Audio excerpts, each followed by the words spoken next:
계피를 이렇게 먹으면 폐가 나빠지고 발암물질이 될 수 있는데요. 이 영상에서 바로 이게 뭔지 알려드리도록 하겠습니다. 40이 넘어가니까 담낭에 돌이 생기고 허리 디스크가 생기고 막 살아도 40 전까지는 멀쩡했는데 넘으니까 고장난다는 분들이 많습니다. 검진해 보면 자궁이고 갑상선, 유방이고 뭐 하나씩 생겨 있고 하루가 다르게 몸에 아픈 곳이 생겨서 걱정이신 분 계시죠? 그리고 예전보다 낫는데도 오래 걸린다는 느낌을 받으실 겁니다. 이런 분들 중 계피를 추천받은 분들이 꽤 많이 계시는데요. 계피는 예로부터 냄새만 맡아도 몸에 좋다고 알려져 있을 정도로 좋은 음식입니다. 동의보감에서도 속을 따뜻하게 하고 혈맥을 통하게 하며 혈액순환 촉진 및 위와 장을 튼튼하게 한다고 기록되어 있는 한약재죠. 그런데 놀라운 점은 허준 선생님이 계피를 묘사할 때 독이 조금 있다고 표현했다는 점입니다. 최근 식품영양학 연구 결과에서도 계피를 잘못된 방법으로 먹는다면 오히려 몸에 독이 되고 건강을 망칠 수 있다는 사실이 밝혀졌는데요. 오늘 영상에서는 계피를 드실 때 조심해야 하는 점 9가지와 계피를 어떻게 먹어야 몸에 좋은지 모두 총정리해 드릴 테니 꼭 끝까지 들어주세요. 첫 번째로 주의하셔야 할 것은 체온이 높을 때 계피를 드시면 절대 안 된다는 점입니다. 갱년기의 대표 증상이 바로 체온 상승과 안면홍조인데요. 얼굴, 목, 가슴에 갑작스럽게 열이 나서 많은 중년 여성분들이 고생하시죠. 이때의 안면홍조는 염증 때문이 아닌 갱년기 여성분들의 호르몬 변화에 따른 자율신경계 이상 때문에 나타납니다. 그런데 계피는 따뜻한 성분을 가지고 있는데요. 그래서 이렇게 체온이 상승할 때 계피를 먹게 되면 더 체온을 올리게 되어서 절대 좋지 않습니다. 신체가 과다한 열을 배출하는 과정에서 여드름이나 입술 갈라짐이 생길 수 있고 심각할 경우 종기까지 생길 수 있다고 합니다. 그러므로 몸에 더운 느낌을 받으실 때는 계피를 드시지 마세요. 두 번째로 주의하셔야 할 것은 계피를 가루로 섭취하시면 절대 안 된다는 점입니다. 계피를 가루로 먹다 보면 푸는 과정에서 자연스럽게 가루가 날리게 되는데요. 무서운 점은 계피가루의 섬유질은 폐가 분해하지 못하기 때문에 이것이 매일 쌓이게 되면 폐염증을 유발한다는 점입니다. 특히 중장년층 중에 폐렴이나 기관지 질환을 앓고 계신 분들이 많은데요. 폐염증이 악화될 수 있으니 이런 분들은 절대 가루로 섭취하지 마세요. 또한 계피가루와 뜨거운 물이 만나면 코처럼 걸쭉하게 늘어지는 현상도 일어나기 쉽기 때문에 차로 먹기도 어렵습니다. 그러니 가루는 되도록이면 피해 주시는 것이 좋고 통계피를 드시거나 액상으로 드시는 것이 좋습니다. 세 번째는 타이레놀 진통제를 먹은 날 계피를 섭취하시면 안 된다는 것입니다. 계피에는 쿠마린이라는 간독성 성분이 미량 함유되어 있는데 이것이 그냥 조금씩 먹을 때는 괜찮지만 타이레놀의 주성분인 아세트아미노펜처럼 간에서 해독작용을 많이 해야 하는 약을 같이 먹게 되면 간이 엄청난 부하를 받게 됩니다. 이렇게 간이 과로하게 되면 간독성이 생기고 간이 손상될 수 있습니다. 또한 파라세타몰, 스타틴과 같은 성분도 계피와 같이 먹으면 간 독성이 유발된다고 하니 이런 약물과 절대 같이 드시면 안 됩니다. 네 번째는 저혈압 약을 드신 분들, 저혈당이신 분은 계피를 드시면 안 됩니다.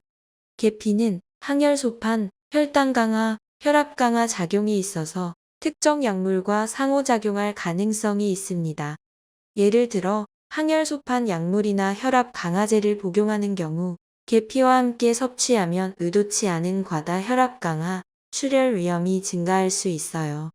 또한 저혈당인 분들이 계피를 먹으면 안 그래도 낮은 혈당을 더 떨어뜨리기 때문에 현기증이 일어나고 심하면 실신을 할 수 있어요. 따라서 이런 분들은 의사와 상담한 후 계피 섭취를 결정하시길 바랍니다. 다섯 번째는 중국산과 인도네시아산 계피는 되도록이면 드시지 말고 스리랑카나 인도산 계피를 드셔야 합니다. 중국과 인도네시아에서는 카시아 계피가 자라는데요. 카시아 계피는 쿠마린이라는 발암 성분이 인도나 스리랑카에서 자라는 실론 계피보다 훨씬 많이 들어 있습니다. 쿠마린은 여러 연구를 통해 이미 종양을 일으킬 가능성이 크다는 것이 밝혀진 무서운 물질입니다. 따라서 계피를 자주 드신다면 조금 비싸더라도 인도나 스리랑카에서 나는 실론 계피를 드셔야 합니다. 많은 음식점에서 가격이 저렴하기 때문에 실론 계피를 쓰고 있는데요. 특히 커피 전문점이나 빵집에서 시나몬 롤이나 시나몬 라떼를 만들 때 카시아 계피를 많이 쓰고 있습니다. 여섯 번째로 구내염이 있으신 분들은 계피를 드시지 마세요. 계피에는 신나말데히드라는 성분이 들어있는데요. 이 성분은 입안에서 알레르기 반응을 일으켜 구내염을 악화시킨다고 합니다. 입안의 궤양뿐만 아니라 잇몸이나 혀에 붓기를 일으키고 흰 반점을 만든다고 하니 구내염이 생기셨다면 계피 섭취는 잠시 중단해주세요. 일곱 번째로 임산부에게는 계피를 권하면 안 됩니다. 계피는 복통이나 소화불량에 좋다고 알려져 있는데요. 그렇지만 임산부에게는 오히려 조기진통이나 자궁수축을 일으킨다고 여러 연구를 통해 밝혀졌습니다. 여덟 번째는 술, 즉 알코올과 계피를 드시면 좋지 않습니다. 앞서 말씀드린 것처럼 흔히 섭취하는 중국산이나 인도네시아산 계피에는 쿠마린이 들어있는데요. 술처럼 간에 무리를 주는 음식과 같이 먹으면 간 손상이 더 심해집니다. 소주, 보드카, 계피를 넣고 끓여서 만드는 모주, 막걸리 등 알코올이 들어간 모든 음식과 카시아 계피는 궁합이 좋지 않습니다.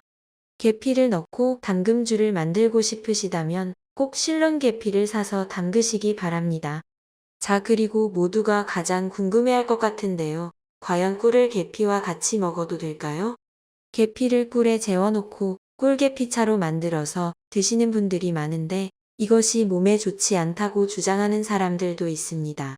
오늘 영상에서 딱 정리해 드립니다. 명나라 때 이시진이 쓴 본초 강목에 의하면 생꿀은 차가운 성질의 음식이고 불에 데운 꿀은 뜨거운 성질의 음식입니다. 그러니까 꿀이라고 모두 다 같은 성질이 아니고 그냥 꿀은 차가운 성질, 차나 음식에 넣어서 가열하게 되면 뜨거운 성질이 되는 것이죠. 반면 계피는 앞서 말씀드렸듯이 따뜻한 성질을 가지고 있습니다. 그렇기 때문에 몸을 따뜻하게 만들고 싶은 분이 꿀을 드시려면 차나 음식에 넣어서 가열해 주시는 것이 좋고 또 계피를 꿀에 재워 두셨다가 따뜻한 물에 넣어 드시면 몸이 따뜻해지는데 아주 좋은 것이죠. 수족냉증, 위장에 아주 좋습니다. 반대로 몸에 열이 너무 많아서 더위를 느끼신다면 꿀과 계피는 좋지 않은 궁합이 되는 것입니다. 이런 분들은 꿀을 드실 때 차가운 물에 타서 드시고 계피는 넣지 마세요. 그렇다면 계피는 어떻게 먹는 것이 좋을까요? 먼저 계피는 공복, 식사 전에 먹으면 좋습니다. 몸을 따뜻하게 해주어 신진대사를 활성화시키고 위장의 운동을 촉진해서 소화불량 해소에 도움을 주기 때문입니다. 또한 계피는 구토를 방지하는 성분도 들어있다고 하니 정말 좋죠? 특히 오트밀과 계피를 같이 드시면 좋습니다. 아침 식사로 먹는 오트밀은 칼로리가 낮아 내장지방 제거에 도움이 되고 또 GI 지수가 낮아 혈당 조절에 최고인 음식인데요. 여기 계피를 첨가하면 혈당 조절 효과가 더욱 증가하고 향긋한 맛을 더해줍니다. 꼭 공복에 먹어야 하는지 궁금하신 분들도 계신데요. 꼭 공복에 먹어야 하는 건 아닙니다. 소화가 필요한 모든 상황에 계피는 소화를 도와주는 역할을 할 수 있으므로 소화가 필요할 때 드시면 됩니다. 다음으로 계피와 같이 먹으면 수족냉증에 좋은 것은 바로 대추와 인삼입니다. 아까 계피가 따뜻한 성질이라고 말씀드렸죠? 따뜻한 성질을 강화해서 혈액순환 효과를 올리기 위해서는 같은 따뜻한 성질의 식품과 같이 먹으면 좋은데요. 대추, 생강, 그리고 인삼은 모두 따뜻한 성질을 가지고 있어 계피와 궁합이 좋은 음식입니다. 특히 대추를 넣어서 계피 대추차를 만들어서 드시면 정말 수족냉증에 좋은데요. 꿀을 넣어서 만들면 맛도 좋습니다. 레시피는 마지막에 알려드릴게요. 세 번째로 계피는 내장지방 제거에 생강과도 궁합이 잘 맞습니다. 계피는 혈액순환을 도와주고 신진대사를 활발하게 해주기 때문에 별다른 노력 없이도 체중 감량에 큰 도움이 된다고 하는데요. 생강의 진저롤 성분은 내장지방을 태우며 쇼가 오른 내장지방 세포 형성을 억제한다고 하니 둘을 같이 먹으면 효과가 배가 될 것입니다. 이것도 마지막에 레시피를 알려드릴게요. 네 번째로 혈당이 높은 분들, 당뇨 걱정 많으신 분들이 계피를 드시면 좋습니다. 하루 3에서 6g의 계피 성분은 혈당 조절에 매우 도움을 준다고 하는데요. 계피를 뿌린 시리얼을 먹은 사람들은 무려 25%의 혈당치 감소율을 보였다고 합니다. 왜 하루 3에서 6g이냐면 쿠마린의 일일 권장 한도가 몸무게 10kg당 하루 1g이기 때문입니다. 아까 쿠마린 때문에 과다 섭취는 절대 안 된다고 말씀드렸죠? 그러므로 50kg 여성이면 하루 5g까지가 적정 섭취량인 것이죠.